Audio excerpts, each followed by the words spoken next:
شوق دوباره به مکتب برن و زنان و مردان کشورم با هم و در کنار هم کار کنند و آینده بسازند.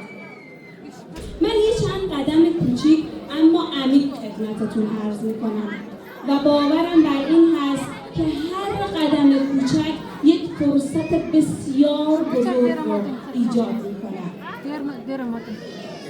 در هر مجلس و محفلی که می نشینید، در هر جایگاه و موقعیتی که هستید، سعی کنید راجع به زنان افغانستان صحبت بکنید، اطلاع رسانی بکنید.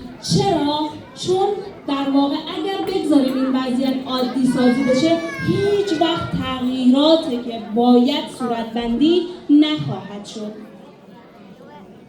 هر سازمانی که در راستای حقوق زنان، در راستای فرصت‌های تحصیلی برای زنان در حال فعالیت هستند یا می‌خواهند که فعالیت بکنند، سعی بکنید یک سری حمایت‌های مالی و معنوی کوچیکی ازشون به عمل بیاریم. حتی خودم رو هم میگم که به تازگی به جمعتون پیوستم.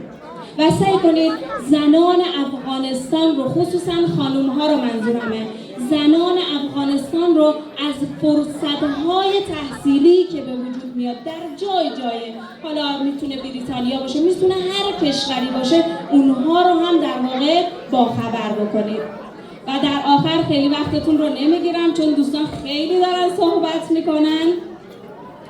آرزوی من ساده اما عمیق هست، اینکه زنان و دختران کشورم اجازه کار، تحصیل و رویا داشتن رو داشته باشند. برای سلامتی خودتون و